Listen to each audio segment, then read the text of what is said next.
Hey everybody, Rick here. In this video I'm going to talk to you about some of the things you should not do when you visit Thailand for the first time.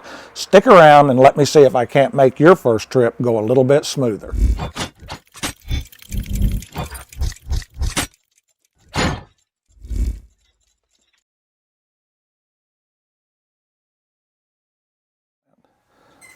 Hey guys, Rick with the Excite channel. I was out on a morning walk today and I go out every morning for about a 5K walk or walk run. Today it was a walk.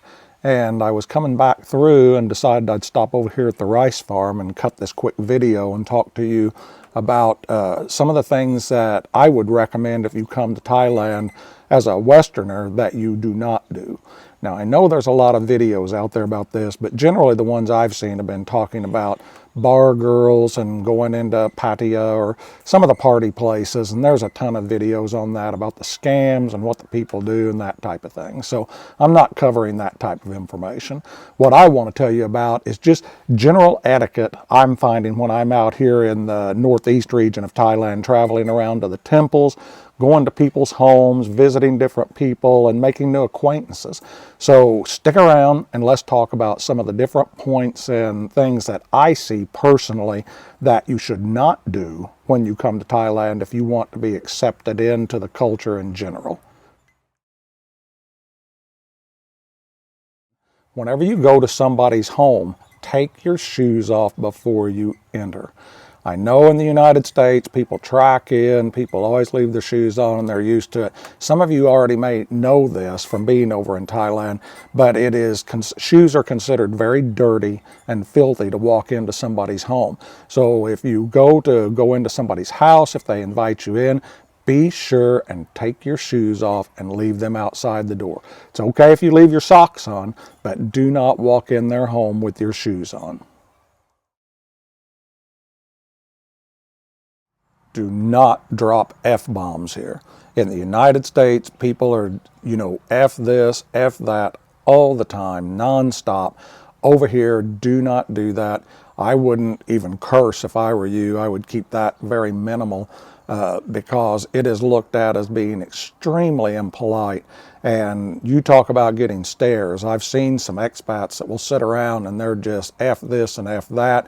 And the people that are around them, the Thai people, will stare at them in dismay at this type of behavior. So I don't think you're going to get the best treatment in a bar or in a restaurant or from anybody in general if they see you sitting around cussing and cursing every other word. So I'd try to keep that at a minimum over here. It's far different than in the United States. Tipping at a restaurant. While in the U.S., you'll go up to pay and go with your debit card, and they just automatically pop up a button expecting you to pay 25%, even if you had terrible service. Not so here. Do not tip unless you got exceptional service, and then a 20 baht tip is considered adequate. This is minimal amount. You can look it up on the internet. It's literally, 75 cents or so, but it's considered to be adequate at some of the better restaurants that I've been to. And if I were about to try to give a tip and I'd been someplace that really just didn't do anything but just service and do general service, then I was told not to tip. And it wasn't expected. People didn't look at you like you were some cheap Charlie or something was wrong with you. They didn't give the service, so it's expected that they're not going to get the tip for it. Now, other places I've been, they constantly monitored, say if we were sitting drinking water or beer or whiskey, and they would come back constantly and ask us, do you want it refilled, or pick it up and automatically refill it? At those places, I was leaving 20 to 50 baht tips. They were extremely happy with it. They would definitely show me their gratitude in their politeness and by, bowing and, giving, some type of acknowledgement, I should say, to me that I had done something very nice for them. So tipping, not necessary. They know that they are supposed to serve you. If they go out of their way and you want to leave a tip, it is highly appreciated here. Okay, let's talk a little bit about anger management. In the United States, people are always angry. They're angry about something. They're either road raging or they're doing something. Here, I'd already did a little discussion about the F-bomb, but I'm telling you, you really need to have control of your temper over here. Over here, when I was in the airport, I seen a gentleman from another country, and he was getting extremely verbal with these three girls at a airline counter. He was looking to get a little hop flight to a different area, and I was looking for a flight to the same place. I was trying to get from Bangkok to Udon Thani. He was attempting to do the same thing. Well, he was having a hard time understanding the girls because sometimes Thai people have a thick accent, and even though they speak English, it's a little difficult to understand. Instead of being polite about it, he was literally getting angry. He was raising his voice and giving them a, why don't they take off their effing mask? Why don't they learn to speak English? He can't understand what they're saying. It's a very simple request. Let's get somebody here that can understand what I'm saying and can speak. This guy went off the wall. He got so bad to the point that I was standing there waiting to ask them about a flight. And I told him, I said, hey, I speak English, and, you know, I don't think this is going to get you anywhere speaking like that to them, because they're trying, they're doing the best they can. I managed to get him to calm down and tried to help him communicate with the girls about what he was wanting. And they looked like they were very pleased I was doing this. So when he finished up, he walked off. I went up and asked about a ticket. It was about 12 noon in Bangkok. They told me there were no flights out until 7 p.m. that night to Udon Thani. I told them I understood and that I was just going to stay in the airport and that I'd check back with them, you know, just in case somebody would cancel. They said, okay, that was fine. And so I walked off, I walked down the hallway and just sat down, got my phone out and started to look at a few things. Within about 15 minutes, one of those girls from the counter came running down the hallway towards me. And she said, sir, come here.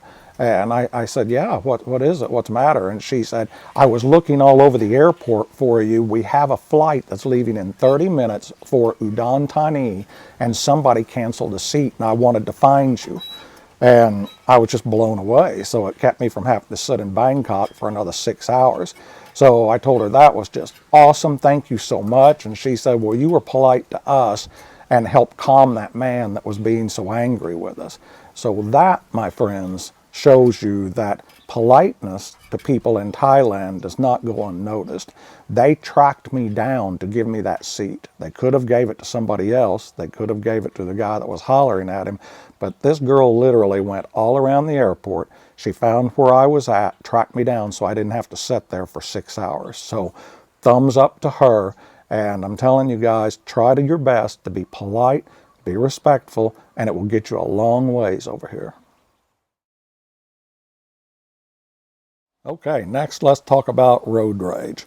If you have road rage and you're one of those peoples from the United States that goes around flipping everybody off and hollering and screaming and honking your horn at them, it's not going to work here.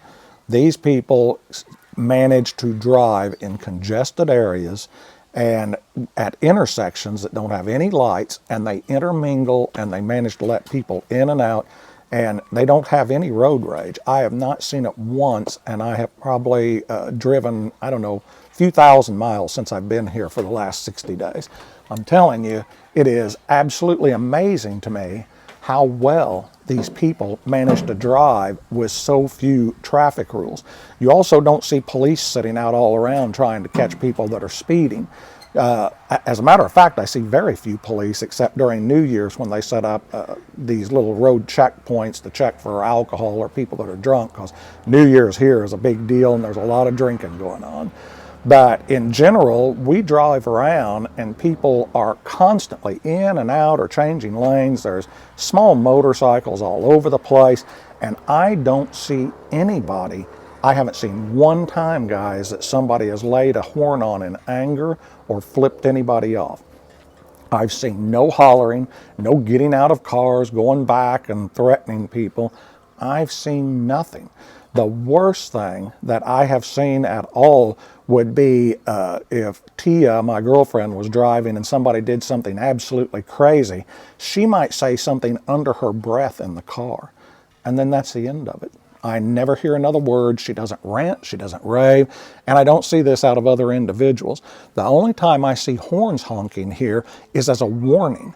And I don't mean a warning of anger. I mean a warning like at night. A lot of times you'll be going along and you'll see people on motorcycles that don't have a tail light, or they're just wearing a little head spot lamp for their headlight going down some of these dark farm roads in the villages. And when people are driving by in a car, they'll lightly tap their horn once or twice just to warn that motorcycle that there's a car coming up behind them and they're getting ready to pass them. I also see that happen a lot with larger trucks, dump trucks, semi-trucks. If they're going to pass you on the highway, a lot of times you'll hear one toot on the horn, just a short little warning that there's a big truck and they're getting ready to pass you. So road rage here, no, don't do it. It's not going to work for you. I don't think that it's a sound practice over here whatsoever.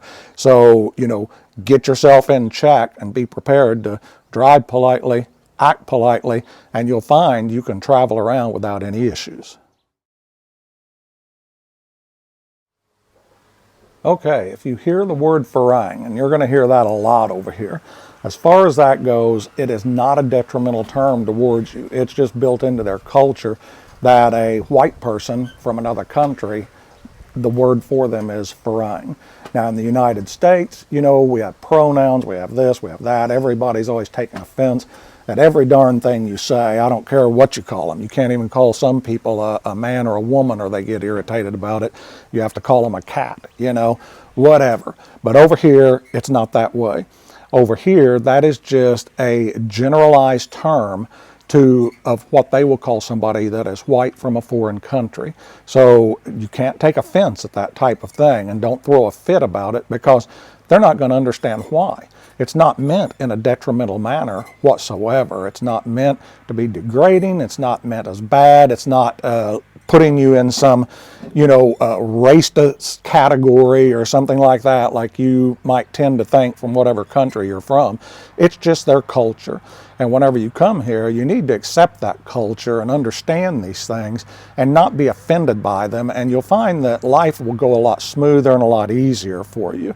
I've explained to some of them that that's probably, if they see somebody get upset with them and they don't understand, it's because of the country they come from.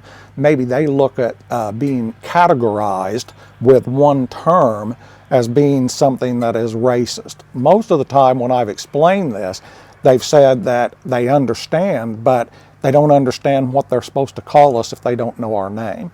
So that was a very valid point. So what I did was I made sure whenever I met new people here, I'd tell them my name and tell them that that's what I'd like to be called by. And my name's Rick, and I'd help them learn how to pronounce it. Then I'd ask for their name, and they'd tell me, and I'd work back and forth until I could pronounce it correctly.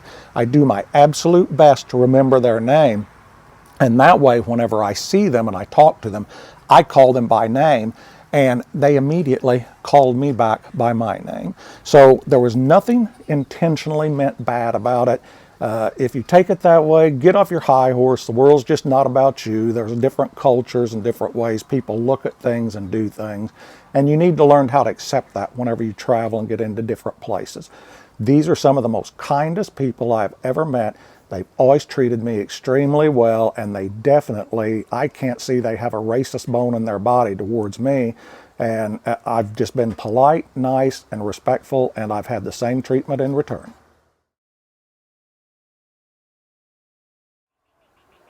Okay, to summarize some of this stuff, guys, don't be the typical expat that a lot of these people are used to seeing. Don't come over here bitching and complaining or saying a lot of bad things or trying to change their world, because it's not going to happen. Instead, what you're going to do is make a really bad name and reputation for yourself very, very quickly. If you're just polite and nice and get along, you'll find that this is one of the most accepting cultures I've ever been around. People are far more accepting here than I see back in the United States. There's far less turmoil. I don't see a lot of violence between people. I don't see bar fights. I see people going out and having a good time.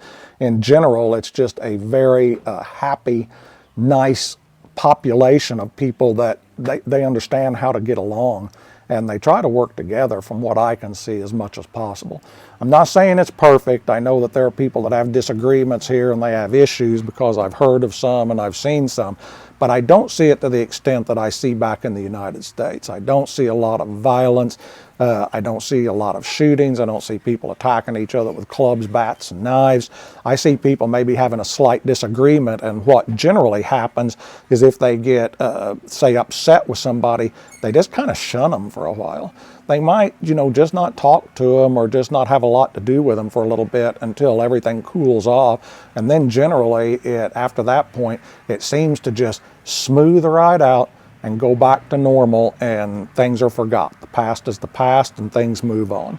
So don't come over here trying to change things. Just absorb the culture, enjoy the culture, try to learn how to fit into the culture, and I think you'll find it to be one of the most positive experiences you'll ever have. It has been for me. I absolutely love it here. I love the people here. I like the countryside. It's been an extremely good experience for me. So I hope this video helps you guys out. If it does, please like, subscribe, and hit the notification bell. This is Rick with the Excite channel signing off. I'll see you guys very soon.